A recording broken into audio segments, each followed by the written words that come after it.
It's another episode of the Beaver Banter podcast. I'm CJ Baumgartner, joined by Ian Rivers. And Ian, we have another guest. This is like the third week in a row we've done an extra episode. Love to see it. Lots more content on the Beaver Banter podcast. We're joined making his Beaver Banter podcast debut with Bemidji Pioneer Sportswriter Alex Faber in his inaugural campaign with the Pioneer. Alex, welcome to the podcast. Yeah, it's good to be here. Like I told you guys pre-show, I'm buzzing off a Tigers win right now, so I'm ready for this. Yeah, man. Look, man, congrats to your Tigers. I cannot bear to watch the AL playoffs right now. The Twins collapse so hard. I can't. But if anybody's going to take out the Guardians, I'd have it be you guys. Yeah, I felt a little bad for Jared over there after the Twins collapse. It was to the Tigers' benefit, but yeah, I think we can both agree with the fact that just getting Cleveland out of the playoffs is a good thing. Yeah, Cleveland doesn't any sport, any place. They just don't belong in the no. They just don't belong in the playoffs, regardless. So it's something we can all agree on. But yeah, so Alex, why don't you just tell us a little bit? Obviously, you kind of give us that little nugget there. You're a Michigan guy through and through. Tell us where you came from and what led you to Bemidji. Yeah, so I graduated from Michigan State last year, born and raised in Michigan, about an hour north of Lansing, right in the middle of the mitten, in Mount Pleasant. It's where Central Michigan University is. If you guys know the Chippewas, that's where I'm from. Fire up chips. Yeah, fire up. But ended up going to Michigan State instead there, and then it's funny. I actually applied to this job. I was sitting in the back of a. It was some science class, and the Tigers were losing, and I was watching that in the back of class. Turned off the game, started throwing out applications because that's what you do your senior year of college, and saw Bemidji. I'm like, oh, I like Minnesota. That's still in the Midwest. Let me toss an application there, and then got a call from Jared a couple weeks later, and now here I am 4 or 5 months later. Yeah, it's always when you're throwing out those things, and I found this myself too. It's like you're just throwing them out there, and it's always the ones you least expect to hear back from that you always end up hearing back from. Was that the same case with you, or did you kind of, as soon as you applied, were you like, yeah, honestly, Bemidji, I can make that work? See, I kind of one of the things that drew me here was the ability to cover Bemidji State, because a lot of entry-level jobs, like before I came to Bemidji, I was freelancing for the Detroit News doing just prep stuff, almost entire. A little bit of Michigan State stuff here and there to step in, but primarily prep stuff.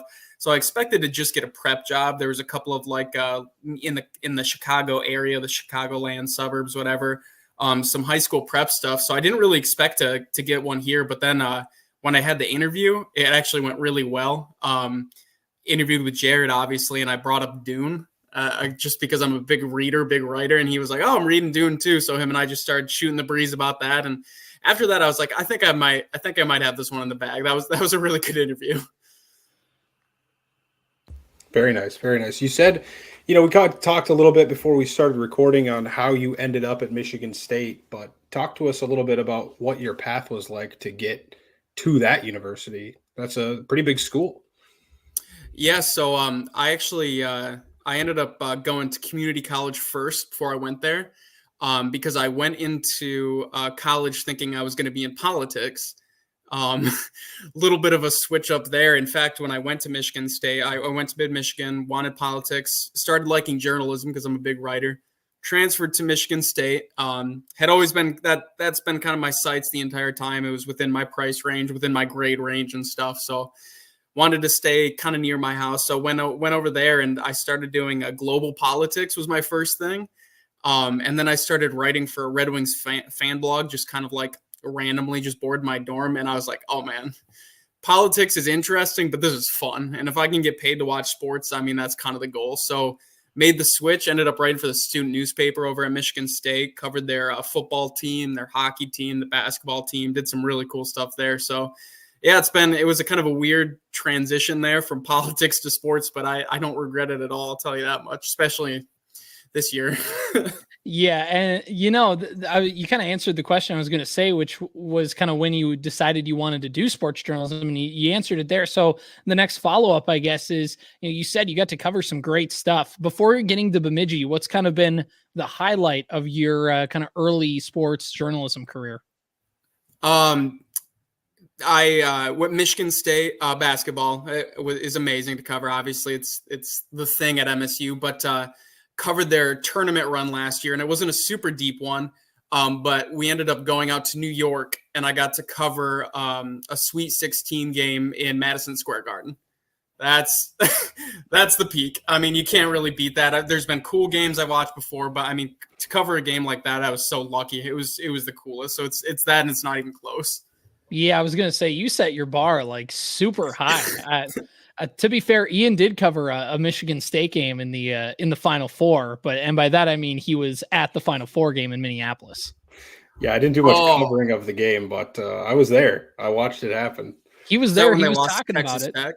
It was when they lost to Texas Tech, and I had spent the entire week building up on our radio show that we did at the time on campus at Bemidji, saying like, this has got to be the time, man. I mean, I've been watching since 2009, I think. I've been a fan of Izzo and the team for forever.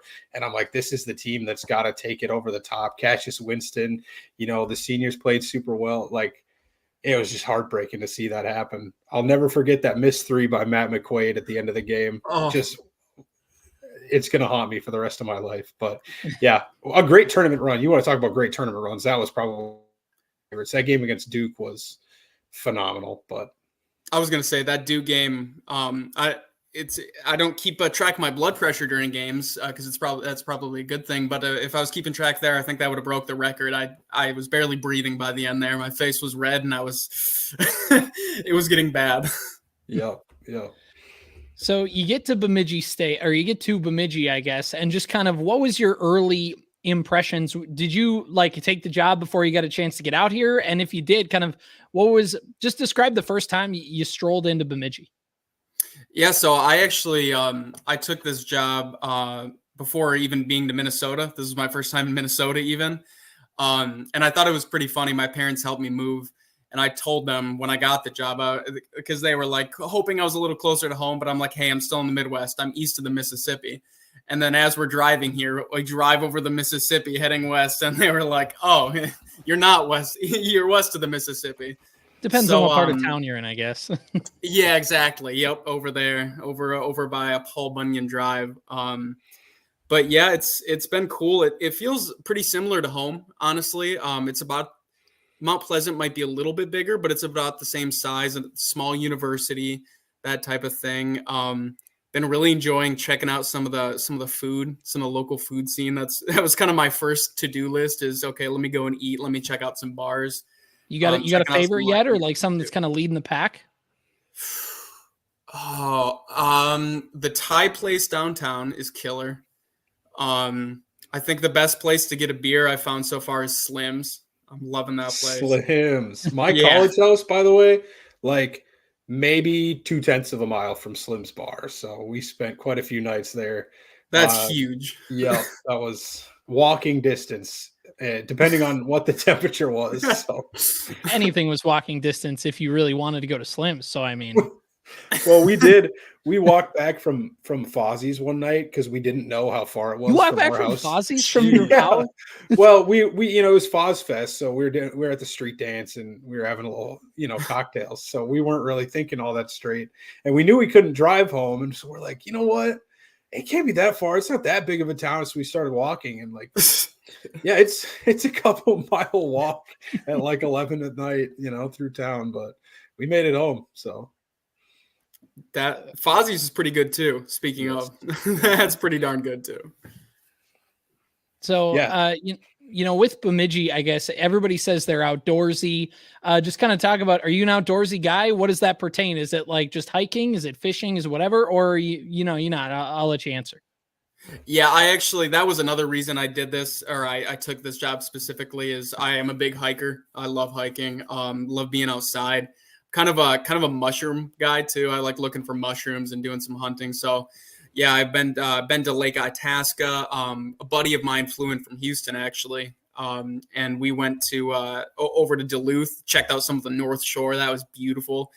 And even honestly, Lake Bemidji State Park, they have that little bog walk there. That's enjoyable. That's a pleasant little walk. It's quiet. It's got some nice birch trees, and with the colors changing right now, it's just the best. So yeah, love doing that. Unfortunately, I didn't bring my bike up here, but I am a bit of a cyclist too, so need to grab that next time in Mount Pleasant, I think.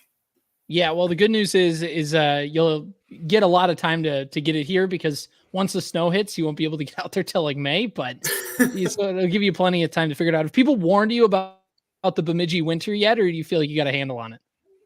See, they're kind of underselling it to me, at least at the office. They said, because they were like, well, last year was kind of bad, because I came in and I was like, I'm ready for Minnesota winter, lay it on me. And they're like, well, it's not going to be that bad. It's not going to be that bad. So I think they're kind of jinxing it. I'm a little bit worried. I'm worried what we're going to see in Bemidji, or my first real North Minnesota winter. They're lulling you to sleep a little bit. Have they ever told you about, I mean, Jared wasn't there for this, and I guess I'm not sure who all was in on that conversation, but have they told you about Hockey Day, Minnesota 2019? No. Because that was one of the coldest weekends I think this town has ever had. Hockey Day, Minnesota, if you're not aware, is like this big, the Fox Sports North at the time and the Wild like did this big hockey thing where like they celebrate high school hockey all day, and it caps off with a Wild game at night. And they pick different places around the state. They picked Bemidji, and we talked about it on a radio show. Like, me and Ian were hyped. We were ready for it. I had to work a basketball game that weekend, and I was kind of bummed until I looked and saw it was negative 30 plus wind chill. And it was cold. I knew people that worked like production of that game, and their fingers are about ready to freeze off. Ian, I can't remember. Did you have a chance to go out to that hockey day? Like, what was it like out there? We went on Hockey Day. I regret not going because the Bemidji game against, was it Tech, I think, was Thursday night or Friday night or something. And yeah, I didn't go to that because the sun was already setting, and it was like already in the negatives plus wind chill. Like, they played that game on Lake Bemidji, by the way. Like, in the parking lot next to Lake Bemidji. In the park. So, yeah. They didn't have it set up. This is what I was just looking for. The screenshot I have of Hockey Day, Minnesota, was -5. And this was midday, and that's without factoring in wind chill. So just being there during the day, if you're not watching the game, you're huddled around one of the fire pits, like in between every single game and period of every high school game that day. So it was a brutal experience. And that winter in particular, if you remember, CJ, a couple weeks later, we had got the polar vortex like fully coming in. And that's when it was, I believe, -66 with wind chill was the lowest I saw on my phone that night at work. They canceled classes. Man. They never canceled classes at Bemidji because we have tunnels. So they're like, oh, you have tunnels. You just can just use. And they're like, no, don't even leave your house. It was. Oh my God. It was insane. It was my 21st birthday that night. That was a great way to spend it. Was frozen inside my own house. On the 60 degree, the -60 day, that was your 21st? Yeah. Yep. That's perfect timing. That's beautiful. It's a perfect drinking weather though. Just maybe at home and sad. Just lock yourself in so you can't escape your dorm or house. Yeah. No, it probably won't be that bad again. Let's hope. Last winter was pretty mild, all things pretty considered. tame. But we'll see. You always expect the worst and then hope for the best. That's usually what it is. The thing, even if it's not cold, the thing is it just lasts. It just takes so long to actually get from winter to summer, because there's really not a spring. It just kind of goes from one end to the other. So that's just kind of really what what pretty much the bulk of it is. But let's talk a little bit about your experiences early in the Pioneer. Just kind of what does your day-to-day role look like at the Bemidji Pioneer, Alex? What are some of the things that you're doing? So obviously on the football beat there, I usually I'll heading into a week, I like to do a preview. So I'll head to practice, once a week, talk to Coach Bolte, usually talk to a few of the players, and then cover high school football Friday, college football Saturday, busy weekends.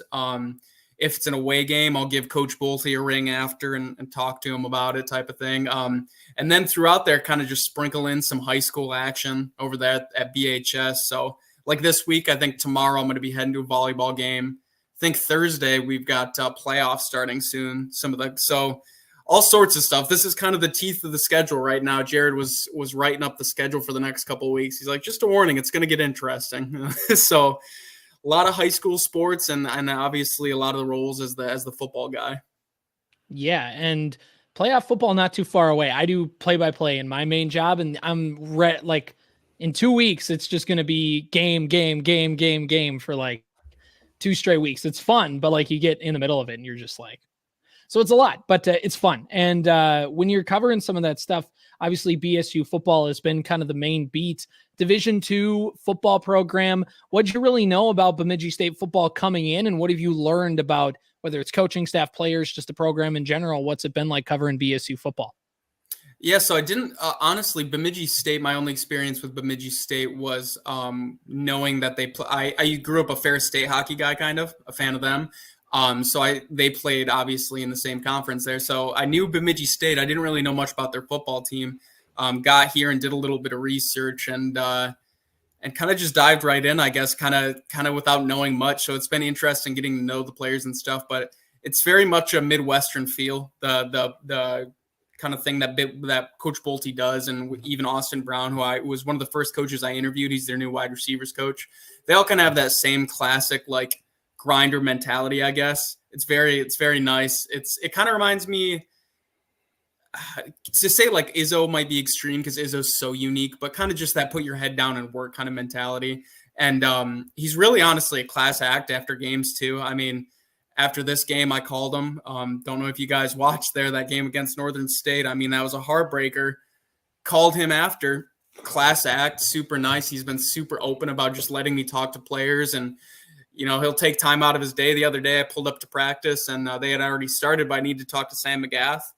He brought Sam McGath out for me, so it's been really nice. It's obviously a little bit smaller than maybe like Michigan State was, but I feel like you kind of get instead of 30 people crowded around a guy, you can have a one-on-one and get maybe some more honest answers. So honestly, that part has been kind of refreshing. Yeah, I know that just in terms of picking where I wanted to go to school, that was a big thing, is like as far as classes and like getting one-on-one time with the professor if you need help with something, like just the small classroom mentality of Bemidji State rather than going to a bigger school, which is more money and maybe my grades in high school wouldn't have let me get into anyways. But yeah, it was such a homey feel. I grew up, my grandparents are from Grand Rapids, Minnesota, just down the road on Highway 2. So I kind of knew the area well. And that's for me what got me up here. And that's a good point about, one-on-one. Like last year we got invited up for the selection show for the football team when they went to the D2 playoffs, and we got to talk to Coach Bolte and see what the process was like of just, being in the building when that took place. And thankfully they did get picked, because that would have been a depressing drive back home after, going up and seeing the team not get picked into the Division II playoffs. But yeah, talk a little. Do you have a specific player or coach so far? I know you mentioned a coach already, so maybe give me a player that you've liked talking to. Oh gosh, I mean, the guy I've talked to the most is Marcus Hansen. Probably friend of the podcast, Marcus Hansen. Yeah, he's so awesome. He actually the other day I go to Snap Fitness in town, and he's like he works there like in his free time type of thing as a personal trainer. So I see him there. So it's always nice seeing him. But in terms of honestly great answers, I just talked to Jared Gronsky for the first time, and he gave great answers. And as a journalist, half the time that's what you're looking for. It was the best responses. I mean, he was super honest. And again, that's the nice thing too, is these guys aren't like super media trained. So just talk to him, ask him a question instead of being like, oh, we're just putting our heads down and grinding like maybe a coach would. They're like, give me straight up honest answers. Like, yeah, it felt good to get that touchdown after not for 3 weeks straight. You know what I mean? So I've been liking talking to, I think, most of them, but that sticks out in the recent weeks at least. Yeah, I mean, it's always fun when you get, like you said, there's some guys that they're media trained or they just feel like, like, okay, this is the answer I should give. But yeah, when you get that honest answer, not only do you get to know that personality, but you get to let the readers and the people you're writing for get to know about that as well. And when you're kind of writing, just describe your process, or like when you're writing, whether it's a game recap or a feature, what are the things that you kind of think is, I know you're still young in your career, but what do you think your writing style has kind of been so far? What are some things that you think you do really well to the readers? Well, I write kind of, it's funny that Jared and I both read a lot of The Athletic. And I think you can kind of tell in our writing style. I'm a really big fan of reading. I read constantly, and like fiction and nonfiction, just everything. And I'm a big creative writer too.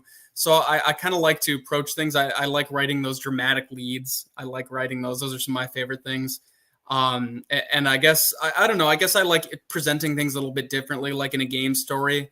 Part of the things that frustrated me with working for somewhere like the Detroit News was, I have to write 500 words. It has to be this kind of way. It has to be straight recap. Whereas with the Pioneer, Jared has given me a lot of freedom to kind of just approach things a little bit more creatively. So I like presenting things in kind of a creative sense. And I don't know, it's kind of the stereotype of being able to present someone's story is always cool. I mean, like last week or a couple weeks ago, I talked to Jamel Stone after the game, and he said he made a bet on the sideline that if one of his teammates got a pick, he would have to buy him Green Mill after the game.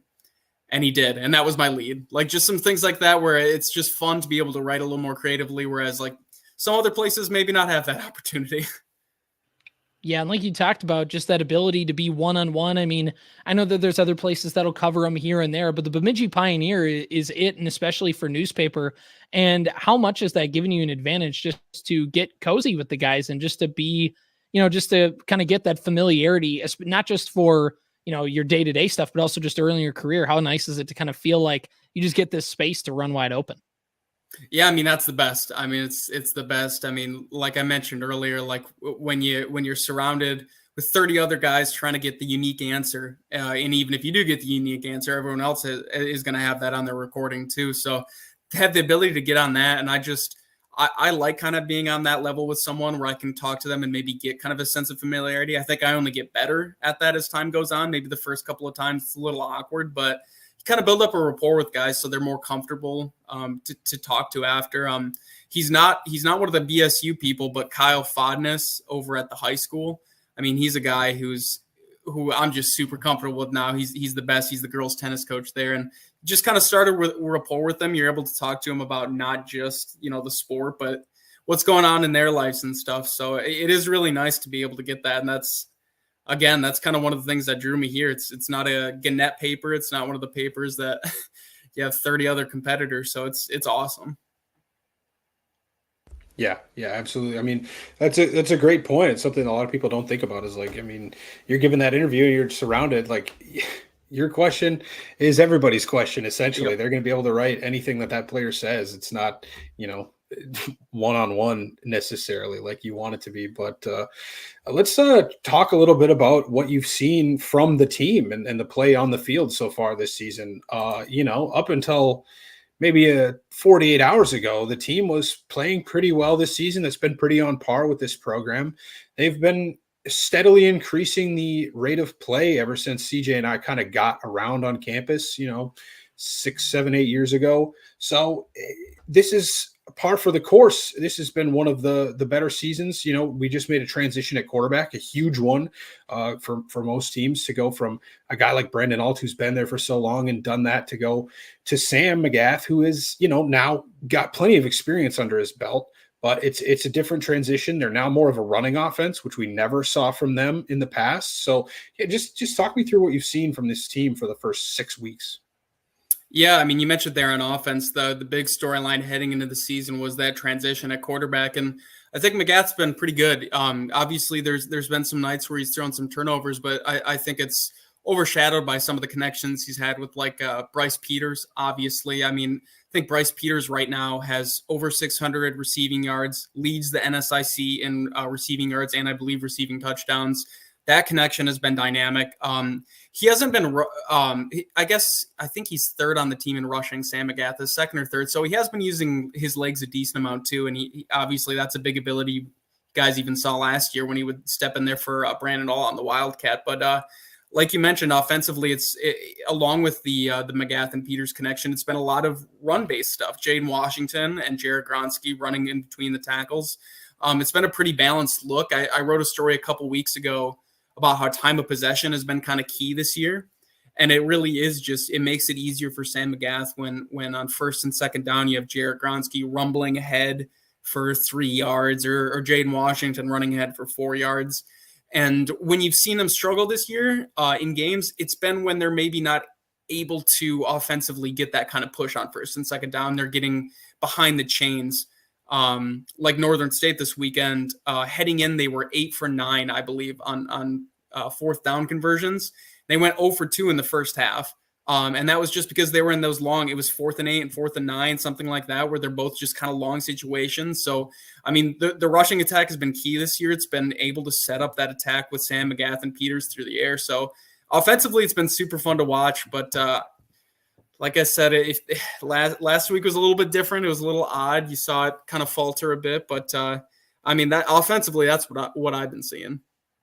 Yeah. And, it was just so different a year ago because time of possession wasn't necessarily something that they, everybody wants it, but it was this team could strike at any moment with the way that Alt was able to push the ball downfield. McGath has been a good passer, but yeah, like you talked about a lot in that intermediate, try and just make it a little bit easier for him to make some of these throws. And it's been impressive how they've been able to do that. They were a little bit of a running offense before when former coach and now Northern State offensive coordinator Jordan Hine was the quarterback at Bemidji State. They were a running offense and he was able to do a lot of stuff there. But yeah, I mean, it's been an interesting transition. I still think overall this offense has been generally productive outside of kind of the hiccup game that they had on Saturday. I guess this kind of, what did you see on Saturday with just Bemidji State's offense? Did something look off, or what kind of looked off in your eyes? And I guess this kind of gets into my other half question is, do you get to travel to away games, or is it select away games, or is it you're pretty much just cover it when you're at the field? It's typically just for home games. So far it's just been the home games. I would imagine if there was like a playoff game or something like that, or let's say there's one of the final games of the season will decide a conference type of thing, I think I would head there. But so far I've been just watching from home, which for this past game against Northern State looked like it was 20 to 30 mile per hour winds and stuff, just windy as heck and just kind of a rough experience. So I wasn't too disappointed not to be at that one and results wise as well. But that game was odd. I think one of the things, because I went into it, to be honest, you know, as a writer, as someone who follows the team, you kind of have an expectation. I think they're going to win this pretty comfortably. But it was just one of those days. And Coach Bolte afterwards, when I called him, he made a good point. He's like, look, man, we've been living on the edge a lot this year. May not seem like it, but that'll eventually bite you in the butt. And got to think about it. I mean, yeah, Sioux Falls, they won 28-24, and that was a close game. Mankato, obviously Mankato is Mankato. They've been great this year. But that was a 2-point game. It come down to the final possession. Then you survive Michigan Tech in overtime. So the games have been close this year. It's just this one ended up biting them finally. And I guess that kind of got me to stop and think. And then I started looking at the other results around the conference. Mankato, who did they lose to? They lost to Sioux Falls. Sioux Falls, yes. Yeah, they lost to Sioux Falls. The week before, Augustana lost to Moorhead. And then Moorhead this week, I think, lost to either Winona State. Winona State. That's what it was. Got blown by them. Moorhead is a fucking anomaly to me, man. They're all over the place, man. They beat UMD at the last second. Like, it's ridiculous. Yeah, no, and Alex, you kind of transitioned us here. We're not going to do the full segment today. We do a segment every week called Around the NSIC, but I was going to bring that up. It's like, it's such a frustrating result, especially because of how many teams that you think are going to be there at the top of the conference also lost. That Minnesota State loss is the big one, especially getting them with a loss on their schedule after now you already had dropped a game against them. Yeah, Moorhead dropping a game. Minot and Duluth both lost this weekend, granted to Augustana and Wayne State, two teams that are also going to be up there at the end of the year. But yeah, it felt like it slipped away, and they're it's funny because now they're 2 losses. It's 2 plays, right? If a field goal goes a little bit further to the left or the right or whatever, and then a 2-point conversion goes your way and you get a little better blocking up front, maybe, because those were 3 of the plays that I got to see. It was like the last 3 plays and then the 2-point conversion. I pulled it up on my phone after my plans had kind of ended and I was on the way home. But a frustrating loss given the results that happened around the NSIC this week. And you brought up a great point because it feels like, it has been a little bit touchy. Even the Southwest game that they ended up winning 33-0, it was not quite that straightforward of a victory. And I know we talked before the show, you didn't necessarily get into MSU sports until a little bit later, but I kind of thought this is a good comparison, or at least a decent comparison to the year that the Michigan State football team went to the college football playoff. They were having a pretty good season, but some of the games were coming down to it. I don't remember the exact results, but they were playing close games. They beat Michigan, obviously, on this out of this world punter muffs the snap, and Jalen Watts Jackson runs it back for a touchdown. Like, you shouldn't have won that game. And then they come up against Nebraska, and Nebraska might be doing some stuff right this season, but at the time they were not. And this team that had college football playoff aspirations should not have lost to that Nebraska team. But I always told myself, they don't march into Columbus 2 weeks later and beat Ohio State on the road without that loss to Nebraska to kind of wake them up. So yeah, this loss is not necessarily ideal, but coming down the stretch, you got some tough games. You know, Minot looks better than they have maybe ever been in at least our career covering BSU and watching athletics here. Winona just beat Moorhead. Wayne Winona's State, always MSU. competitive. Yeah, and Augustana. So that's a tough stretch. Do you think that there's any realism to the fact that this game, now you've got to sit on it for 2 weeks because we don't play next week. We're on a bye. So you have to sit on this tough, ugly loss for 2 weeks. Do you think that's going to help the team coming out of the bye at all? It's hard to say. They definitely approach. They were injured a little bit too, like with Jake Hill and some of those. So they're going to get a little bit of injury health too. I think that's part of it too. Maybe get a little healthier. It's so hard to say though, because like you said, like maybe I'd like to think that, but it's hard to project when you have to come out and you have to play Wayne State and just such a brutal schedule right after. You with Bolte, I think that the comparison you made there with Michigan State is apt because Mark D'Antonio is kind of similar. He was very similar, I guess, in that sort of sense where put your head down, do your job, kind of get production out of guys you normally wouldn't expect. So I guess on paper you could see that's just so hard to project, I guess, after. But you would imagine, I don't know, that's a tough one, I guess. It's just going to be, I think it's going to be a matter of getting back to, I guess, that time of possession thing and getting a little bit more comfortable on offense. Cause that's what it just seemed like against Northern State was just, there was just some discomfort. I don't know. It was just an odd one. So let me ask you about, were you surprised at all to see Bolte go for 2 for the win in that situation? I wasn't really, I asked him about it after the game and he said that they were planning on going, I mean, depending on when they scored, obviously, but if they got it with like only a few minutes left, they were going to go for it. And I don't hate that because it was just one of those games where, okay, let's get out of there and escape. You know what I mean? And it took a Colton Heinrichs interception to set them up deep in territory. I mean, earlier in the game in the first half, punt sails over the Northern State punter's head, the ball does, and they get prime scoring position and they don't take advantage of it. So it's just one of those afternoons where feel like you just want to get out of there with a win. So that didn't surprise me. And honestly, I thought it was the right call. Yeah. Bemidji State has a very long history, at least under Bolte, of doing that. And we have no evidence to suggest that there's one specific incident that has sparked this, because this is something that Bolte's done and it's worked, and it's something that's Bolte's done and it hasn't worked. But there's a very infamous game, 2016 against MSU Moorhead. They get a hook and ladder. They need a hook and ladder play to score a touchdown with no time remaining. I think time expired. Yeah. And they were down by tie a point. The game with an extra point, and the kicker goes up there and shanks the extra point and misses. And so we lose 28-27.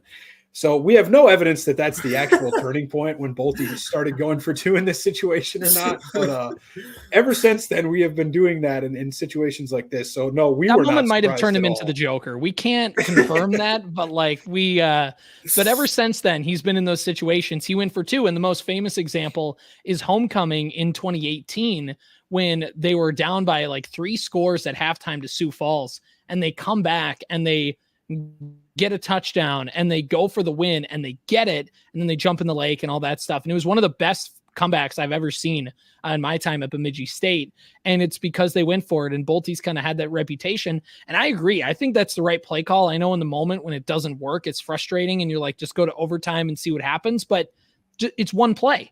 You're right at the goal line, get one play, convert it, like you said, win and get out of there. And unfortunately, the offensive line just lost the rep. A defensive lineman got great pressure, and just like, that's whatever. That guy, good game, tip your cap. They made a good play. And 10 times out of, if you run that play 9 more times, he probably doesn't do that any of the other 9 times. It's just one of those where it's like, you're at the 2-yard line. This offense can convert. They're right there. Just do that instead of getting it at the 25 and seeing what happens, I think that's perfect context to it too. Is that it looked like a play that should have worked. Honestly, you get, like you said, like the offensive line. There's a coach said there was a bit of a miscommunication there, and you end up pressure right in McGath's face. But it looked like the guy was open. It looked like you had the play, and like you said, 3 yards. You've got it right there. I mean, there's 6 seconds left on the clock. That's essentially a guaranteed win, like barring a hook and ladder miracle. Like, yeah, hindsight is 2020, but that's definitely one where I don't blame him. And like you said, I mean, I've only been covering the team for 6-7 weeks now, and he's gone for it on 4th down like he's Dan Campbell. He goes every week. Like there's a 4th down conversion, he just goes for it. So I mean, it's his brand of football, and when he stopped doing that brand, it just wouldn't make sense to me. So yeah, not a surprise there. And again, I don't hate it. It's just the kind of thing where you look back and think, well, maybe we could have done things differently. But players we talk to, by the way, they love it. They love it because we've asked them about Bolty's aggressiveness. They love it because he's putting the faith in the players to go get it done. Yeah, and he's repeatedly said that. I remember he had like a couple games ago. It was like a 4th down conversion, and of course it's McGath to Peters, and he just comes down with it. And talked to Bolty after. He's like, "Yeah, you just put the ball in the best player's hands. I'm just going to put the ball." Our best player, arguably offensively, is Bryce Peters. I'm going to put the ball in his hands, type of thing. It's his persona, and yeah, I respect it. I have to. We haven't talked a ton about the defense for Bemidji State. I know you've mentioned Marcus Hansen a little bit. I mean, what about that unit just makes Bemidji State's defense click? Because they've been a team that they've had some good defenses. They've had some good defensive players, but this year and the year before, they've just taken this defense to another level. What do you think kind of makes that defense tick? I mean, I think it starts with the defensive line. I mean, when you have 4 guys with that much experience, it's just Marcus Hansen. We know what kind of athlete he is. He's always going to draw doubles. He can just stand up and rip off the edge, a classic, just D-end edge type guy. And then you have Cade Barrett, you have Stephen Hoffman, you have Marco. Maybe goes a little unsung because he plays maybe not as sexy a position, that more of a tackle kind of guy, but he's eating up doubles right in the middle. I mean, it starts and ends with the defensive line in terms of pressure, but I think also a couple of guys who need shouting out, who maybe, honestly, I haven't done a good enough job is Jacob Dreetz and Colton Heinrichs, the linebackers. They stepped in and had to fill Max Beduris, and excuse me for forgetting, there was another linebacker that graduated last year, but 2 guys who were team leading in tackles. Max Beduris, I talked to Coach Bolty, is one of the best linebackers in program history. Then this year you have Colton Heinrichs and Dreetz kind of stepping up and filling that role. And I think that's been really huge too. In the secondary, you have, Jamel Stone kind of as a leader. He's a great interview too, by the way, going back to people that are great interviews, but he won't say it himself. He's a little too humble, but it seems like he's a leader in that back end too. So, but at the end of the day, I think it starts with that defensive line. I mean, when you have that much experience, they say it, they know how good they are. They'll say, yeah, we're one of the best defensive lines in the country. You put us up, we're 8 deep. They've got guys like DJ McCree and Elijah Brown who can step in and fill in. So even when you're rotating that line, they've got experience. So I mean, it's not really a surprise that they've been that good. Yeah, the defense, that's been another thing that over the last couple of seasons has really made a change. I mean, the first season that we did this podcast, we covered a game against UMary. I think the final score was, what was it, CJ? 62-42? And something along those lines, yeah. The offense was just cooking, and you kind of just had to outshoot them, live by the 3, die by the 3, but I guess the football version of that type of thing. So the defense last year especially made the huge turn around the corner where now you can rely on this team. And that's what I gave credit to is we're losing Brandon Alt and most of the time, for a college program like this, maybe losing a quarterback that's that talented is going to be kind of a sinker for this team. It's like, I don't think so anymore, because I think this defense is set up a lot better to help carry the load in the future seasons. I'm a big Charger guy, so I'll make my weekly Charger reference, CJ, and I'll say, like, this is what we've always been got to get complaining about. Take it off of Herbert's shoulders. That's what Harbaugh's trying to do right now. And, to their credit, they have been the top scoring defense per, average points per game in the league. But now you got the offense, they can't do anything for the Chargers. So, yeah, I think it's just been a lot better to watch this team, and it's a lot less frustrating to, not have we just had a 1:12 scoring drive that took 4 plays, and we got a 40-yard touchdown pass from Alt to, Brandon Bolio 2 years ago. But, the defense gave up a 1:30 scoring drive on 6 plays and 80 yards. So it's like a lot less frustrating in that respect, where now you can kind of rely on the defense a little bit more. It's been awesome to see them progress as a unit over the last couple of seasons. Yeah, I mean, last week against UMary for homecoming, they started off the game with 5 straight 3-and-outs. They forced 5 straight 3-and-outs. It was ridiculous. And honestly, against Northern State looked lost on offense except for those 2 scoring drives. That's all it took for them to win it. But, I mean, outside of that, they couldn't move the ball at all against that line. So it's just, I mean, they've been, like you said, they've been a rock all season when maybe McGath and the offense isn't having as good of a game as they'd like. The defense kind of steadies the ship. Yeah, and kind of moving things along here with the team. I know we've kind of looked big picture. We've talked the recent game.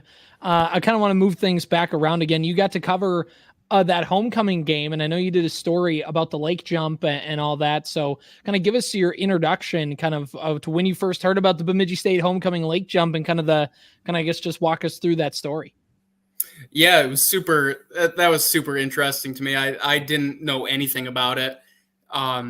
And then, like, the first week I was here, I was joking about, like, going swimming or whatever. And they're like, well, you're going to have the chance to come football season. It's like, what? And they're like, yeah, the football team jumps in. And I thought they were kind of teasing me or whatever. I'm like, okay. Then, did a little bit of research from some preliminary research. So it was a real thing. I was like, okay, I guess that's a thing. And then like leading into the week, like I've mentioned a little bit, I'm a reader. I'm kind of a nerd. So, I ended up going to the archives over at Bemidji State, like the library, the AC Clark or whatever.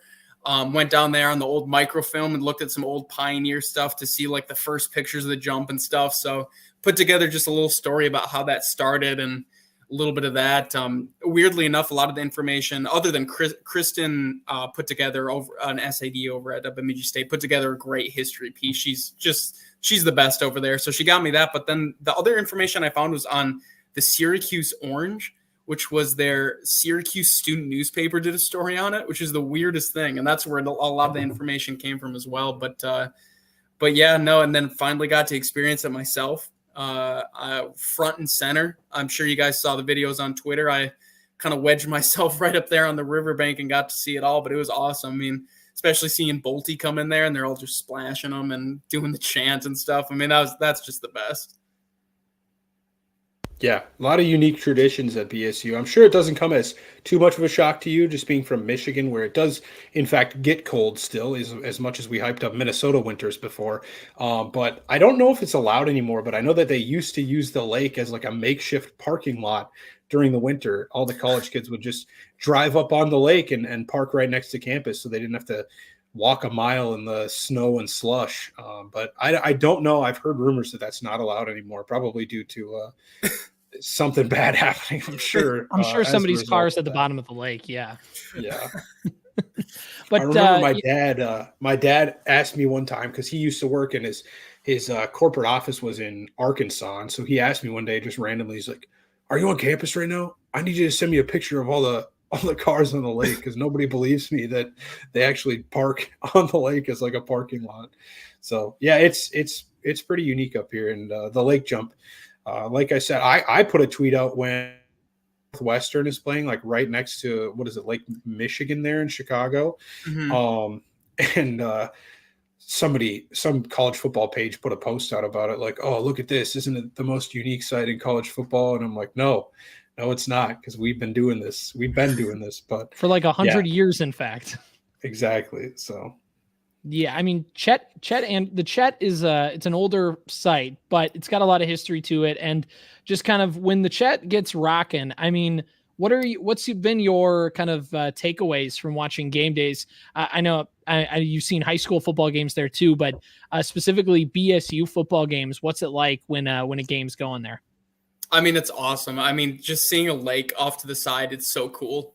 I mean, I remember posting like on some of my private like social media and have Fred slide up, be like, is that where it is? It's on a lake. You're covering a team on a lake. So, I mean, it's so picturesque. And especially when it, like that game against Michigan Tech, it started getting dark and you see kind of the sky turn just beautiful. So it's just in terms of views, it's just stunning.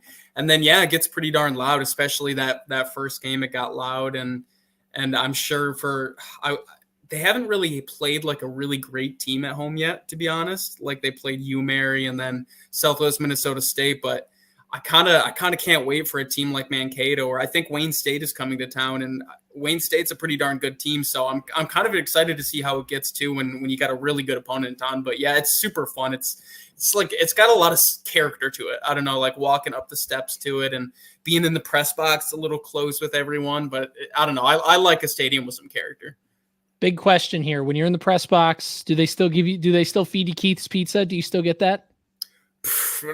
If they're still doing it, I haven't gotten any yet. Oh, man, that was when I worked and did stats for the football team. The whole press box got Keith's Pizza, so I was fed when I did it. So I was like, get paid to watch football. I'm in a heated press box, and I get free pizza. That was my thing. They also give out, I think, pizza for like being loud, they give them out to fans. I don't know if they still do that.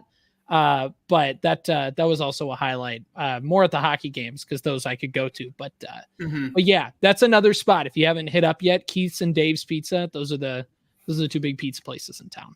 Okay. I was going to say, I actually needed a tip there, because I think the only pizza I've gotten is like Domino's, and that was just more out of necessity than anything. I just needed a cheap pizza, but I'll have to check those out. A Midwestern pizza delicacy is the Pizza Ranch, which Bemidji, I think, finally got. So that's what we did before the game against Southwest when I was up there. So the Pizza Ranch, yeah, I didn't know that was a chain. Didn't know that was a thing. And then like, what is it, Taco John's or whatever? Didn't know that was a thing. Whatever. That's very interesting, because I didn't know that Taco John's wasn't like a national chain. I just learned this like over a Midwestern thing. It's basically only Minnesota, CJ. Like, what? I looked at a heat map of where all the Taco Johns are. Like 90% of them are in Minnesota. So like, very interesting that you bring that up. It's like, what the hell is a Taco John's? It's like, oh, what do you mean? You mean the whole nation doesn't get to experience a 6-pack and a pound? What is this? Yeah, exactly. I know. My friends thought I was messing with them. I was like, because it sounds so generic. I was like, yeah, I got a Taco John's in town. They're like, that's not a real place. I swear, you can eat potatoes there and everything. You can get a 6-pack and a pound, 6 tacos and a pound of potato oles. And if you do that challenge by yourself, it's a lot. I did that, I think, in high school. It was a lot. I think I ate all the oles and maybe like 3 tacos, and I had to give up. But not something for the faint of heart. I would say. That'll have to be my pregame ritual now. Give that a spin for the next game this weekend. Maybe a half pound and 3 tacos before the game, and then you finish it like after or something like that. You know, but yeah, no, it's Bemidji has some good food options. I'll be honest, for a town that is kind of all by its lonesome, really. Like Moorhead's a couple hours one way, and Duluth is a couple hours the other way. Like they got some spots. They used to have a ground round in Bemidji, and then it ended up being a Culver's. Ground round. What is that? Culver's. That's like a East Coast. It's just thing. Just like a burger bar, basically. Just like I don't know. I guess I compared to an Applebee's or Red Robin. Yeah. Okay. Okay. Yeah, it's unfortunate. I'm going to be really biased towards when I lived up there for school, but there's been a couple of like changings or closings of great restaurants. CK Dudley's being like the main one that we went to in college, and it's now the Speakeasy. Kind of, what would it be? Just basically right down the road from Slim's, a couple miles down there. Yep. Right off the that lake. Was one of our favorite joints, and Kyle Loft was just on, a former hockey player for BSU a couple weeks ago, and I didn't have the heart to tell him when we interviewed him and asked him what one of his favorite spots was. He said CK Dudley's, but I never had the heart to correct him and say, went to actually, that Dudley's. doesn't exist anymore. But I went to Dudley's in the fall of 22. I was covering a football game, do a play-by-play for a football game in Red Lake. And so I was on my way up, and I was like, well, I'm going to get some food at Dudley's on my way if I'm going to swing through town. And I went there, and I think like they just got the new owners and stuff like that, because I could just kind of, the place had a feel of like it was about to go under some kind of transition. So I got my brisket sandwich in just barely. It was a good place. So rip, especially when they had that little corner store like right by campus. yeah, that was always a great necessity to the student body. So I'll miss that place forever. But yeah, the food scene is very good. I always am super excited to get back up there just because of that. They've got a little bit of everything. Like you said, the Thai place is really good. They've got some pretty good Mexican places, Mi Rancho, especially if you are a big Mexican food fan. That's probably the place to be.